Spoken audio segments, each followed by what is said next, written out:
The Peachtree City of Atlanta, Georgia, was chosen to host the historic first annual convention of the International Listening Association in February of 1980. A two-day seminar in August prior to that, in 1979, was inaugurated by Dr. Lyman K. Stile of the University of Minnesota in St. Paul, and it served as the impetus for the new association and its first convention. The philosophy of the association is very clear. It is to promote the study and the development of effective listening.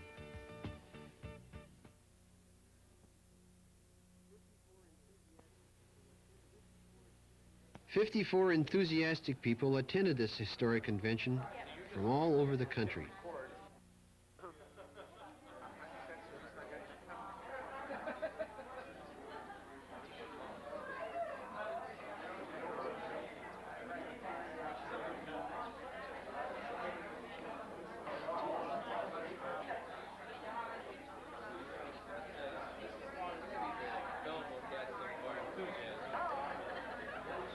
They helped to ratify a new constitution,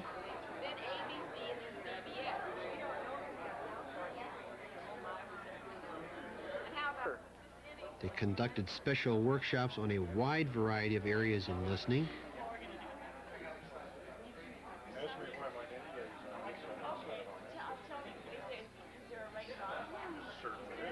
they inducted their first honorees into the Listeners Hall of Fame,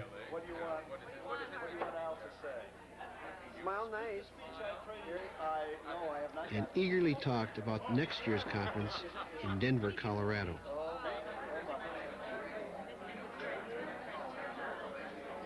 The unique spirit of this association seems to be the personal commitment of one another, not only to the association, but to its philosophy. One of the positive things members seem to like about the ILA is that it is small enough so that everyone feels comfortable with one another, but yet potentially big enough to serve its members and to promote its basic philosophy.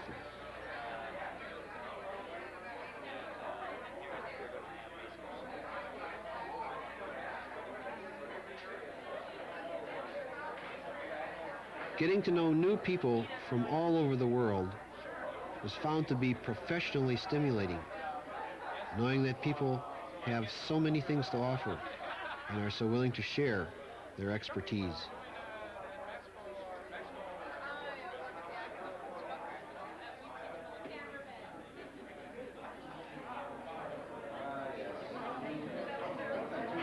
On behalf of the steering committee and the officers pro tem of the International Listening Association, let me simply say welcome to Atlanta. We have three other notices here of welcome. One is from President James Carter, the Georgian, who says, welcome to Atlanta, welcome to the International Listening Association. A second message from George Busby, Governor of the state of Georgia, saying, welcome to Atlanta. And a third message from Maynard Jackson, Mayor of Atlanta, saying, welcome to Atlanta. Maynard Jackson, the third one says, make sure that you buy t-shirts, trinkets, while you're here. Seriously, it's a pleasure to welcome each and every one of you. We started, as you well know, last September with a symposium at the University of Minnesota, simply entitled Listening State of the Art. We had, as I recall, approximately 27 people from 8 states, from New York to Oregon, Georgia, to Colorado, and spots in between. At that particular time, we thought it would be great if we could build a network of people interested in the topic of listening. All kinds of people. Speech communication people, counseling people, people in psychology, educators, people in the business community, etc. Since that time, we started out with a simple little thought that if we came together roughly at this time of the year here in Atlanta, that if we had 50 paid members in an association, we would be doing well. If we had at least 25 people to convene again here at this time, we would be doing well. We're not sure of the latest count simply because both Bob Miller and I have been away for the last week or so. But we know that we're beyond 75 paid members from 28 states and 3 countries, Canada, Belgium, and Australia at this particular time.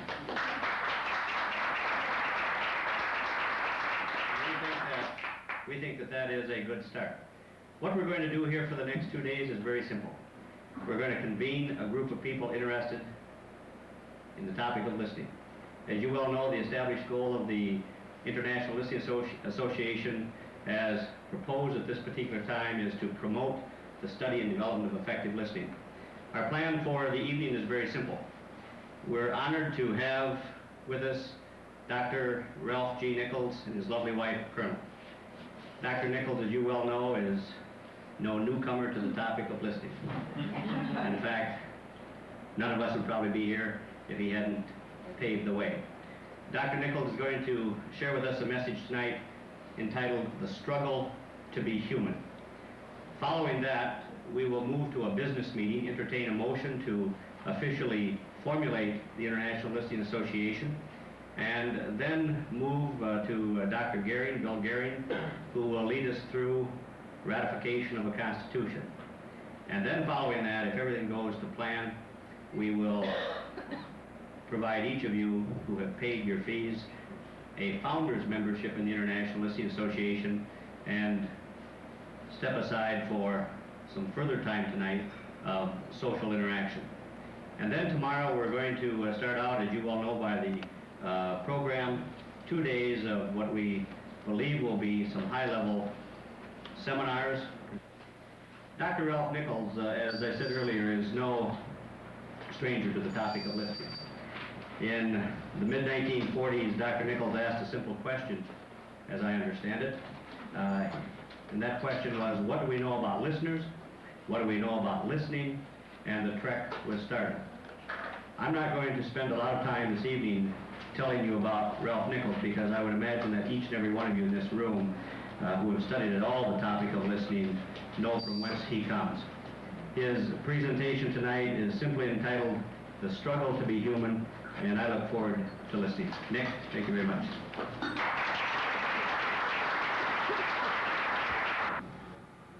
Good evening, friends and fellow listeners. The father of listening, Dr. Ralph Nichols, delivered this inspirational speech by historically highlighting those who were, in his words, the people that laid the foundation for this new organization. First, there were the excitement makers, Richard Hubble, Harry Goldstein, Paul Rankin, and Miriam Wilt. Second, the 4 scholars or suppliers like Paul Bagwell, James I. Brown, Sam Duker, and Seth Fessenden. And finally, the 2 expanders, Wesley Wicksell and Grant Fairbanks. Then Maslow's theory of the hierarchy of man's needs was cited for its importance in today's world, because the listening factor permeates every single level of it. He left us 11 guiding principles to improve our interpersonal communication relations with others, and closed with this positive thought about mankind from Carl Sandburg, who said, "Man is a long time coming. Man will yet win." Very slowly, a third option began to take form. All those in favor of adopting this Constitution, will you please stand? As amended. As amended, right, in the different sections. All right, thank you. You may be seated. All those opposed to adopting this Constitution, please stand. All right, the Constitution is adopted as amended unanimously. President Pro Tem.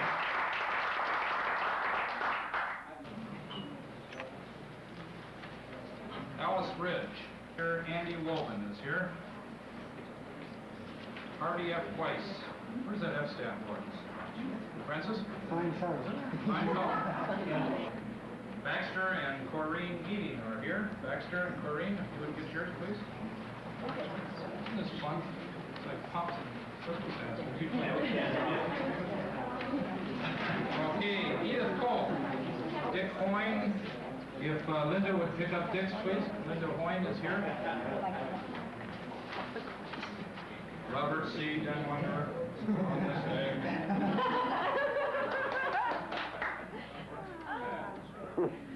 Bob's from Atglen, Pennsylvania. Well, that's a big fair. Yes, it is fair. Ray McElway is here. there a story on your first name, Ray? Don't ask. Okay. Tell us how you spell that, though. That we had to print that 3 times. She couldn't believe it. R-A-Y. Keep going. O-L-Y-N. Right. Okay.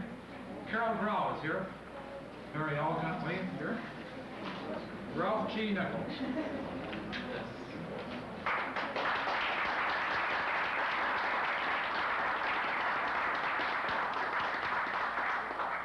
Someone tonight who did not get a hand, but I think deserves a hand equal to Ralph's, because behind Ralph is Colonel Nichols.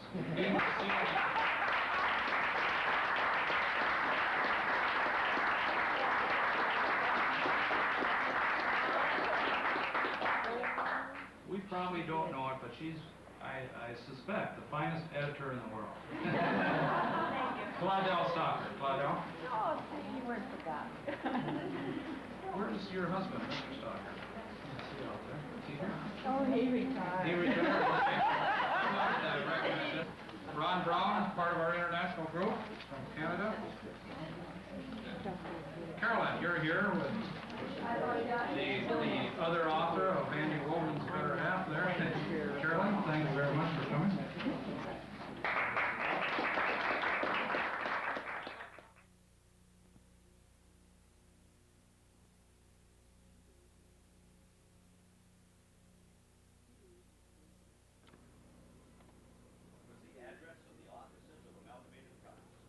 Two days were spent in a combination of workshops, forums, and formal presentations on topics dealing with listening instruction, listening behavior, and listening theory.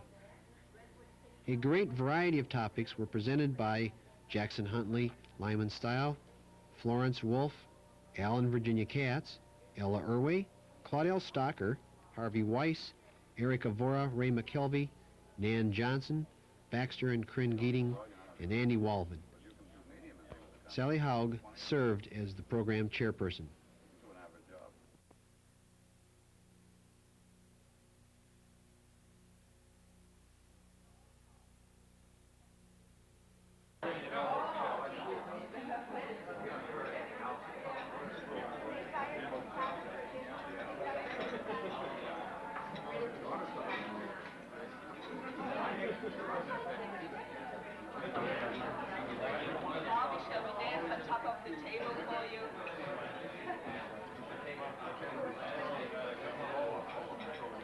And as we mentioned last night, the simple fact is that we're all here because there have been people who have paved the way. Many people. As Dr. Nichols talked about last night, as he mentioned, 10 people, and there are many more than the 10, as you well know if you get into the history of this field at all. One of the things we thought we would initiate at this particular meeting is what we're calling the International Listening Association Listening Hall of Fame. This time around, we thought that we would like to induct 4 people, 2 who are deceased and 2 who are living. And we decided that we would induct Paul Rankin in the Listening Hall of Fame for his initial work that started the whole thing moving in a sense. Secondly, we decided that we would initiate Sam Zucker for being the preeminent bibliographer in the field. And we will make appropriate statements and put in the record for the archives, if you will. Thank you. Third, we thought we would like to recognize today and award a plaque to Dr. Ralph G. Nichols.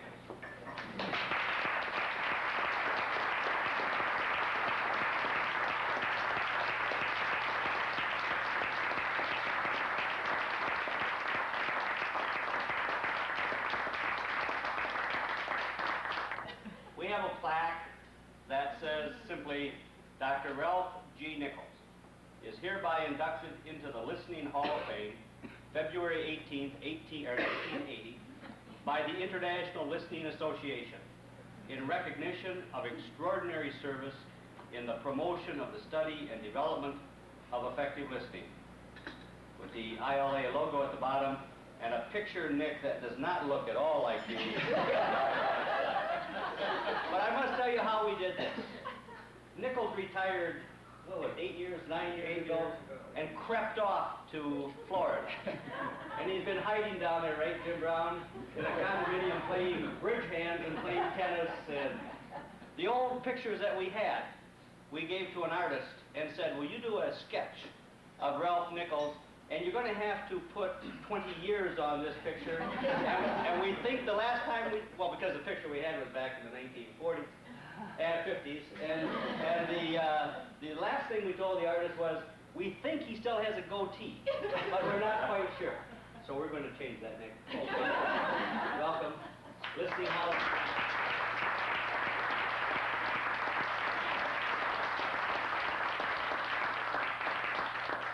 This is definitely my most treasured possession.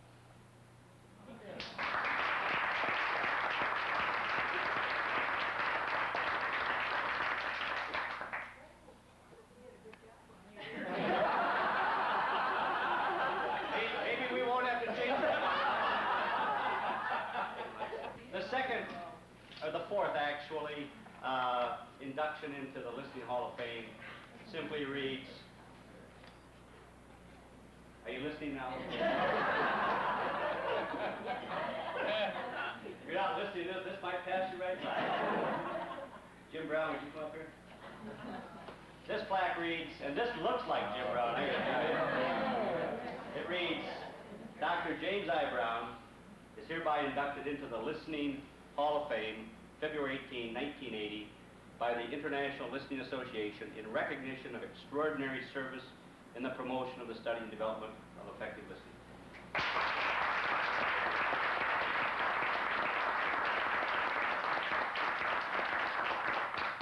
And if that strikes you as a strange award for someone who's written 26 books in the area of reading, as you know, our feeling is Jim Brown is the man who started the testing of listening and has the longest and most used listening test on the market. And we thank you very much. This is my cherished, I'll say with Nick, this is my cherished possession. Thank you.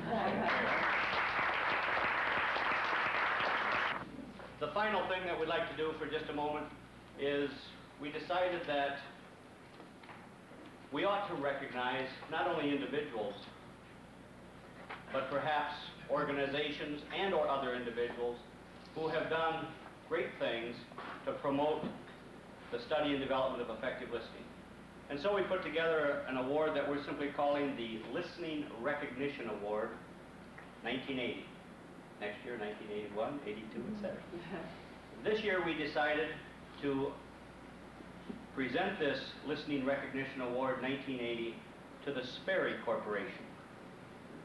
And this particular plaque reads, the International Listening Association presents the Listening Recognition Award 1980 to the Sperry Corporation in recognition of extraordinary service in the promotion of the study and development of effective listening.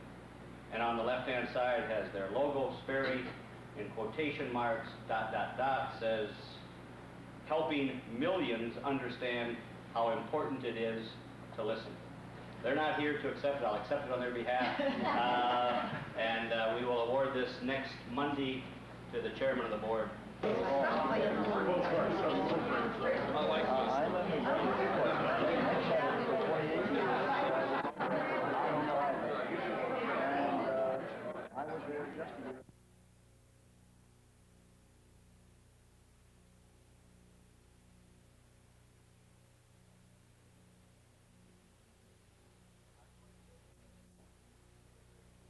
Our course of business at the moment, it seems to me, is very simple, and that is that we need to set the executive board, we need to elect officers for the future years.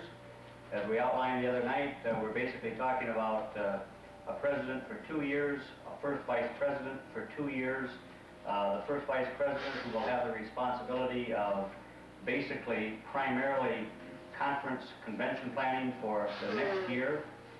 We have the need to elect a second vice president who, as we will identify the specific responsibilities, will basically be responsible for the membership task. That will be for a 1-year term to be not necessarily moving up to second vice or first vice president, but could move up to first vice president down the road. We have a need to elect a treasurer, a secretary, and 2 members at large, each for a 1-year term. If it is to, of course, move to presidency 2 years down the road, and we ought to think about that carefully. And secondly, of course, to lead the conventions and the conferences that the executive board sets. Treasurer.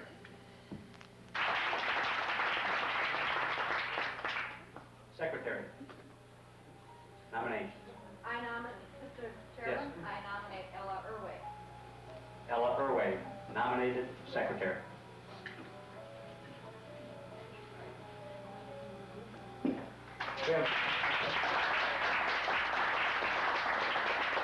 We have 2 members at large positions.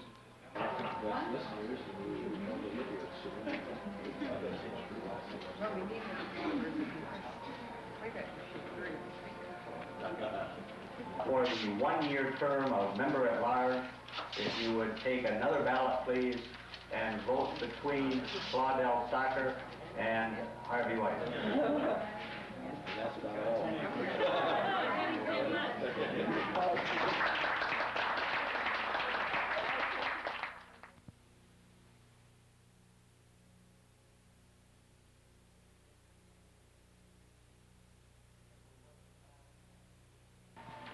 As we look to the past and we look to the future, it seems to me we're in a very simple position.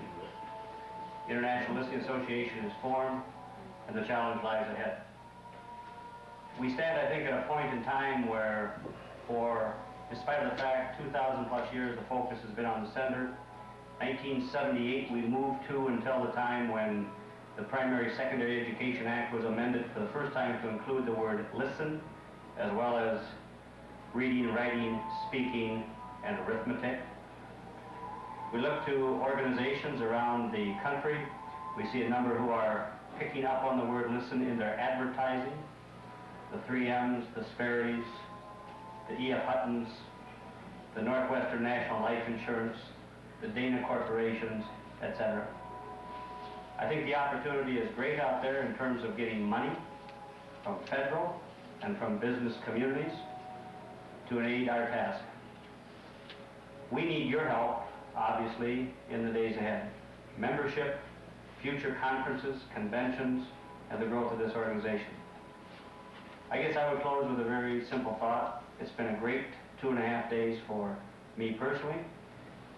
Great to see Ralph and Colonel Nichols, Jim and Ruth Brown, to induct in the Listening Hall of Fame, along with Paul Rankin and Sam Duker. We'll pass on the award to the Sperry Corporation Listening Recognition Award of 1980. By the way, we will receive, believe me, I would imagine, tremendous mileage from that.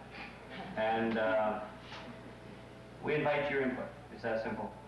Let us, the executive board, know what we can do for you. Help us to make this better so that we can help those people out there become better listeners. Thank you very much.